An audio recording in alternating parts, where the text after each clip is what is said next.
महाकुंभ का इतिहास।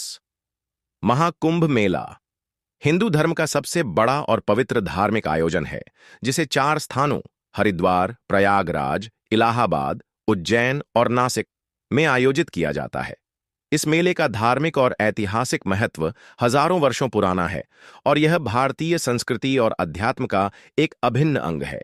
महाकुंभ की पौराणिक कथा।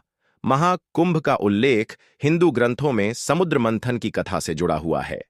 मान्यता के अनुसार जब देवताओं और असुरों ने मिलकर अमृत प्राप्त करने के लिए क्षीर सागर का मंथन किया, तब अमृत से भरा कलश कुंभ निकला। जैसे ही अमृत कलश प्राप्त हुआ, देवताओं और असुरों के बीच इसे लेकर युद्ध छिड़ गया। इस दौरान भगवान विष्णु ने मोहिनी रूप धारण कर अमृत कलश को देवताओं को सौंप दिया, किंतु इस संघर्ष में अमृत की कुछ बूंदें पृथ्वी पर 4 स्थानों हरिद्वार, प्रयागराज, उज्जैन और नासिक पर गिर गईं। यही कारण है कि इन 4 स्थानों पर कुंभ मेले का आयोजन किया जाता है।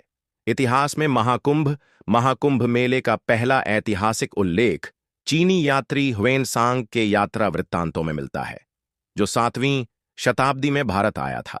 उसने प्रयागराज में एक बड़े धार्मिक मेले का वर्णन किया, जहां हजारों संत, साधु और तीर्थयात्री एकत्रित होते थे।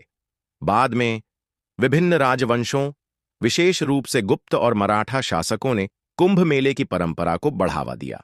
महाकुंभ का आयोजन और इसकी अवधि महाकुंभ मेला हर 12 वर्षों में एक बार आयोजित होता है, जबकि अर्धकुंभ मेला 6 वर्षों में और कुंभ मेला हर 3 वर्षों में होता है।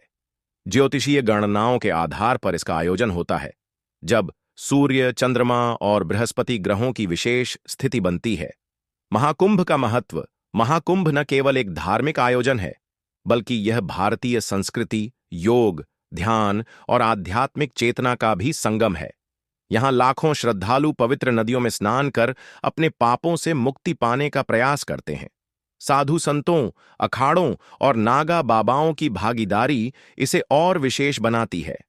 महाकुंभ मेला केवल भारत ही नहीं, बल्कि पूरी दुनिया के लिए एक अद्वितीय आयोजन है, जहां आध्यात्मिकता, भक्ति और संस्कृति का अनूठा मेल देखने को मिलता है।